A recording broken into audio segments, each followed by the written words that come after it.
शं वरुणः शन्नो भवत्वर्यमा शन्न इन्द्रो बृहस्पतिः शन्नो विष्णुरुक्रमः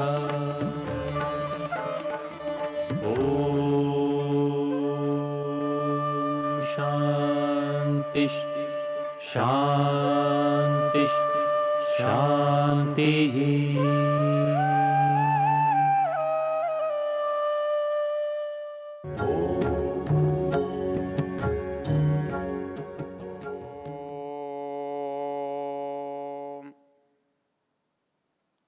हम यजुर्वेद के शिव संकल्प मंत्रों की चर्चा कर रहे हैं। इन मंत्रों का ऋषि शिव संकल्प और इसका देवता मन है, और इसके प्रत्येक चरण में तन्मे मनः शिव संकल्पमस्तु एक शब्द आते हैं। इसका अभिप्राय है कि मेरा जो ये ऐसा मन है वो शिव संकल्पों वाला हो। यहाँ बड़ा सीधा सा एक अर्थ है कि मन शिव संकल्प वाला हो, ये कामना की गई है। तो इसका दूसरा मतलब होता है कि वो शिव संकल्प वाला नहीं भी हो सकता है, और उसे शिव संकल्प वाला होना चाहिए। वो होगा तो हमें ही तभी लाभ देगा, और यदि नहीं होगा तो हमें लाभ नहीं देगा। जैसे हमने प्रारंभ के दिनों में देखा था कि इस मन का उपयोग मूर्ख भी करता है और इस मन का उपयोग बुद्धिमान भी करता है। अंतर क्या होता है? मूर्ख व्यक्ति मन के अनुसार चलता है और बुद्धिमान व्यक्ति मन को अपने अनुसार चलाता है। तो मन को तो चलना है, आप चलाएंगे तो वो आपके अनुसार चलेगा, और नहीं तो वो अपने अनुसार चलेगा। जैसे हम किसी प्राणी को देखते हैं, हम चाहते हैं तो बांध कर उसे अपने अनुसार चला लेते हैं, और यदि खुला छोड़ देते हैं तो वो अपने अनुसार चलता है। इतना ही क्यों, किसी जड़ वस्तु को भी जब हम काम में लेते हैं तो चाहे तो हम उसे अपनी इच्छा अनुसार संरचना में लगा सकते हैं, और नहीं तो वो बिखर कर कहीं भी जा सकती है। तो इसलिए मन जो है ये साधन है, भौतिक है। इसकी एक स्वाभाविक प्रक्रिया भी है, इसकी एक स्वाभाविक चाल भी है, एक इसकी स्वाभाविक गति भी है, और एक इसकी गति अब बनाई भी जा सकती है। जब ये आत्मा से जुड़ा है तो या तो आत्मा उसके पीछे चले या वो आत्मा उसे अपने पीछे चलाए। तो अपने अनुकूल चला सकता है। तो हमें लाभ कब होता है? जब कोई हमारे अनुकूल चले। संसार में हमसे प्रतिकूल चलकर हमें कोई लाभ नहीं दे सकता। वैसे ही मन यदि हमारे अनुकूल, हमारे हित के अनुकूल चलता है तो हमें लाभ दे सकता है, नहीं तो दुख देगा। ऋषि दयानंद कहते हैं, मन सिद्ध है तो सुख देगा, असिद्ध है तो दुख देगा। यदि मन को जीता हुआ है तो विजय दिलाएगा, और मन को जीता नहीं है तो वो पराजय का कारण बनेगा। इसलिए हमको इस मन पर नियंत्रण करने की आवश्यकता है, और इन मंत्रों में उस पर हमारा अच्छा नियंत्रण हो, अच्छी तरह से नियंत्रण हो, ये भाव विशेष रूप से दर्शाए। इसके लिए कठोपनिषद में एक बहुत सुंदर प्रकरण आता है, जिसमें हमारे सारे शरीर के साथ, बाह्य अंतःकरण के साथ, हमारे बाह्य इंद्रियों के साथ, अंतर इंद्रियों के साथ, बाह्य करणों के साथ, अंतःकरणों के साथ, हमारे शरीर के साथ, हमारी आत्मा का क्या संबंध है।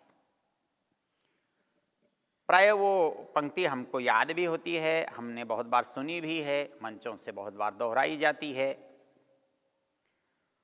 वो मंत्र बहुत अच्छा रूपक है हमारे सारे संसार के पिछले भाग को समझाने का, अव्यक्त भाग को समझाने का। वहाँ पंक्ति में कहा गया है आत्मानं रथिनं विद्धि शरीरं रथमेव तु बुद्धिं तु सारथिं विद्धि मनः प्रग्रहमेव च। इंद्रियाण्यहयानाहुर्विषयांस्तेषु गोचरान् आत्मेन्द्रिय मनोयुक्तं भोक्तेत्याहुर्मनीषिणः। अतः ये जो आत्मा भौतिक है नहीं है और ये भौतिक संसार का उपभोग करना चाहता है, भौतिक संसार से इसका संबंध बनना है, तो वो इस शरीर के बिना नहीं बन सकता। जब इस शरीर में आता है तभी वो संसार से जुड़ता है या जुड़ पाता है, अन्यथा या तो वो प्रलय में होता है, सुषुप्ति में होता है, मुक्ति में होता है, संसार में नहीं होता। तो उस स्थिति को बताने के लिए यहाँ पर कहा गया है कि संसार में आत्मा भोक्ता तब बनता है आत्मेन्द्रिय मनोयुक्तम भोक्ते त्याहुर्मनीषिणः। आत्मा मन इंद्रियां जब समरेखा में होती हैं, एक स्तर पर होती हैं, तब आत्मा संसार का अनुभव करता है, तब संसार में वह भोक्ता बन सकता है। इंद्रियां भी चाहिए, मन भी चाहिए और आत्मा भी चाहिए। आत्मा का मन से, मन का इंद्रियों से, इंद्रियों का वस्तु से जब संबंध बनता है तो उससे उत्पन्न होने वाले जो संवेदनाएं हैं, जो भाव हैं, वो आत्मा के अनुभव में आते हैं। उनसे आत्मा सुख या दुख का अनुभव करता है। तो इस दृष्टि से यहाँ पर कहा गया ये शरीर है साधन के रूप में और एक बहुत अच्छे साधन के रूप में। इसलिए यहाँ पर इसका जो विशेषण दिया, इसको जिस नाम से पुकारा उसको रथ कहा है। आचार्य यास्क जब बात करते हैं तो कहते हैं रथ किसे कहते हैं? कहता है जिसमें गति हो, जिसके द्वारा आप गति करते हो, जिसके माध्यम से आप आवागमन करते हो। तो आवागमन करने के तो बहुत साधन हैं, लेकिन किसी साधन से हम कष्ट उठाकर जाते हैं और किसी साधन से हम बहुत सहज सुखद रूप में यात्रा करते हैं। तो इसलिए यास्क कहते हैं यात्रा का जो साधन है, ऐसा साधन जो हमें सुखपूर्वक यात्रा कराता हो, हमें आनंद के साथ ले जाता हो, तो ऐसा जो साधन है उसे रथ कहा है। यास्क कहते हैं रममाणः अस्मिन् याति। आदमी मनोरंजन करता हुआ, रमण करता हुआ, आनंद मनाता हुआ जिससे यात्रा करे। तो इस संसार की यात्रा हम करते हैं इस शरीर के माध्यम से। आत्मा को ये शरीर रूपी रथ मिला हुआ है, लेकिन इस रथ का पूरा आनंद आत्मा लेता है। इसके पास ज्ञानेन्द्रियां, कर्मेंद्रियों के मन के रूप में आनंद का अनुभव करने की योग्यता है, इसलिए इस शरीर को हमने रथ कहा है। संसार में परमेश्वर की सर्वश्रेष्ठ रचना मनुष्य माना गया है। नहीं मानुषात् श्रेष्ठ तरम ही किंचित।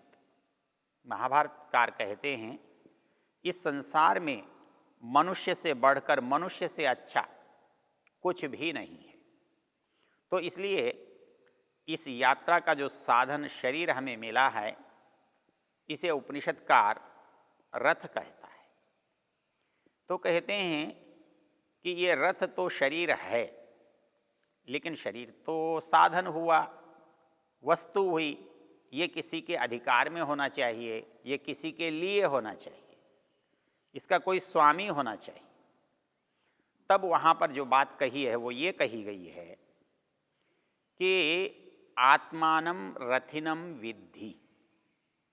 अर्थात इस संसार में ये जो शरीर हमें मिला है सुंदर रथ जैसा, इसका जो स्वामी है वो स्वयं शरीर तो है नहीं। तो इसका जो स्वामी है वो कौन है? तो जो इसका जो स्वामी है उसे रथी कहा गया है। रथी शब्द का अर्थ भी वही होता है, रथ जिसका है या जिसके पास रथ है वो रथ वाला होने से रथी है। तो इस शरीर में आत्मा जो है वो रथी है।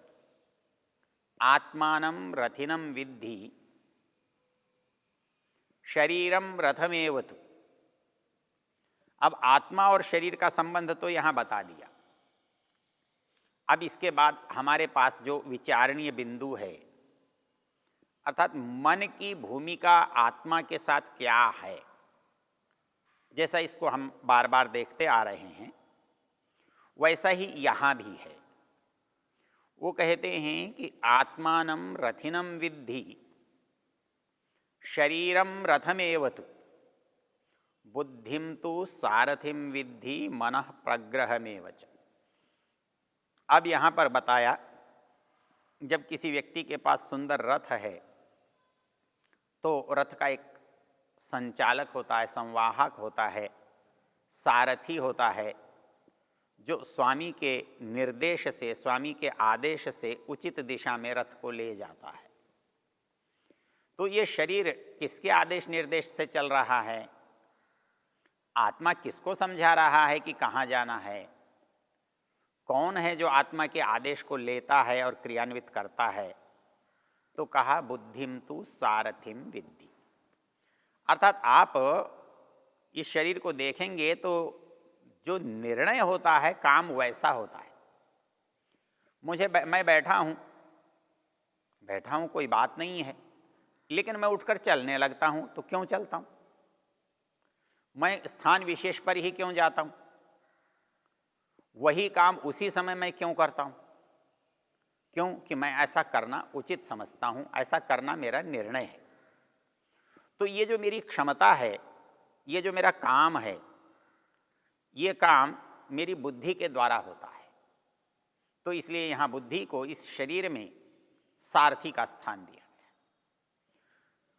आत्मानं रथिनं विद्धि शरीरम रथमेव तु बुद्धिम तु सारथिं विद्धि मनः प्रग्रहमेव च।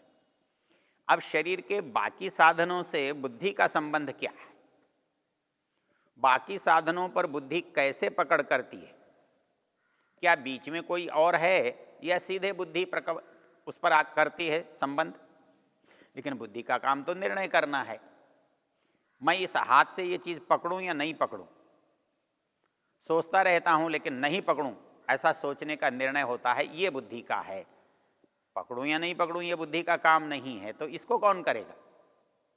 तब उसने कहा कि पकड़ने का काम तो इंद्रिय कर रही है, लेकिन इंद्रियों को पकड़ने के लिए कह कौन रहा है? बुद्धि ने तो कहा नहीं, बुद्धि ने तो निर्णय दिया है पकड़ना है। तो पकड़ने के बाद पकड़ने की क्रिया कौन करेगा? तो कहते हैं मनः प्रग्रहमेव च। जैसे मन जो है वो इंद्रिय और बुद्धि के बीच में है। बुद्धि जब मन को आदेश देती है तब मन सक्रिय होता है, और मन के सक्रियता से इंद्रियां सक्रिय होती हैं, उनमें क्रियाशीलता आती है और वो काम को करने लगती हैं। तो यहाँ पर जो बात कही है वो ये कहा है आत्मानं रथिनं विद्धि। ये आत्मा जो है रथी है, स्वामी है, मालिक है। शरीरम रथमेव तु, शरीर रथ है। बुद्धिम तो सारथिं विद्धि, बुद्धि जो है उसका संचालक है, सारथी है, संवाहक है। मनः प्रग्रहमेव च, तो बुद्धि और इंद्रियों के बीच में जो इंद्रियों पर नियंत्रण हो रहा है, हो तो बुद्धि से रहा है, लेकिन बुद्धि सीधे नहीं कर रही है। जैसे घोड़े के और सारथी के बीच में लगाम होती है, वैसे ही बुद्धि और इंद्रियों के बीच में मन है। तो मन क्या काम कर रहा है? मन लगाम का काम करता है, प्रग्रह है, उसे पकड़ा जाता है, वो इंद्रियों को पकड़ता है। एक पकड़ उसकी बुद्धि के हाथ में है और दूसरी पकड़ उसकी इंद्रियों के ऊपर है। तो मन की पकड़ से बुद्धि इंद्रियों की पकड़ करती है। इसलिए यहाँ कहा कि आत्मानं रथिनं विद्धि शरीरं रथमेव तु बुद्धिं तु सारथिं विद्धि मनः प्रग्रहमेव च। रथ है तो इंद्रियों का क्या इसमें महत्व है, स्थान है, मूल्य है। कहता है कि यदि रथ में चलने की चीज़ ना हो, घोड़े ना हो, इंजन ना हो, मशीन ना हो, कोई ले जाने वाला ना हो, तो रथ जाएगा कैसे? तो इसलिए कहा इंद्रियाण्य हयान आहु, इंद्रियों को रथ के में घोड़ों का स्थान दिया गया है। और वो घोड़े जो हैं वो संसार के विषयों में वैसे ही विचरण करते हैं जैसे रथ में जुता हुआ घोड़ा चारे की ओर, घास की ओर, खाने की वस्तु की ओर अनायास भागता रहता है।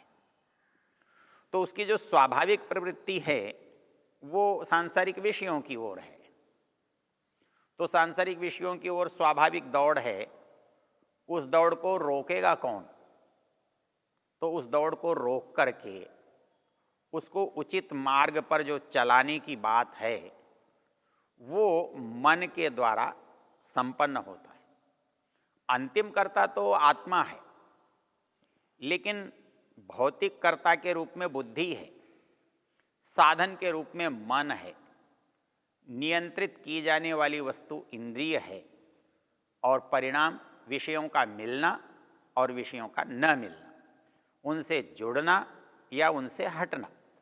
तो इस दृष्टि से ये बात जो कही गई है कि आत्मा रथी है, शरीर रथ है, बुद्धि सारथी है, मन प्रग्रह लगाम है, इंद्रियां घोड़े हैं और संसार की विषय वस्तु उनका आकर्षण है, उनका भोग है। विषयांस्तेषु गोचरान आत्मेन्द्रिय मनोयुक्तम भोक्ते त्याहुर्मनीषिणः।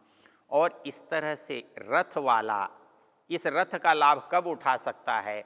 जब उसके साथ उसका सारथी अनुकूल हो, उसके साथ उस सारथी के घोड़े अनुकूल हों, घोड़े को बांधने के लिए उसके साधन अनुकूल हों, उसका मार्ग प्रशस्त हो, तब सारथी जो है अपने रथी को, अपने स्वामी को अपनी उस यात्रा पर सुगमता से ले जा सकता है।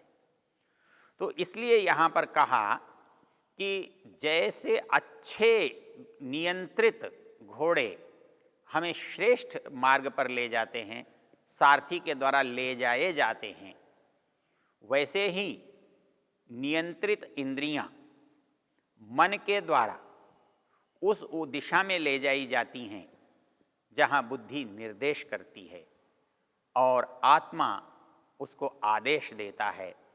तो ये मन का जो योगदान है, इसको हम समझ करके इसको शिव संकल्प वाला बनाने का यत्न करते हैं।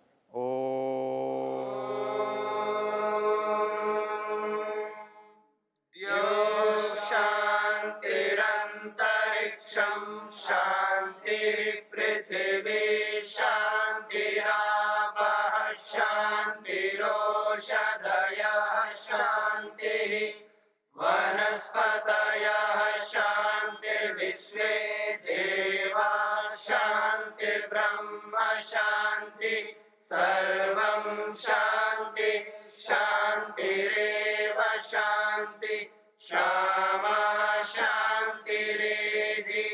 ओम शांति शांति शांति।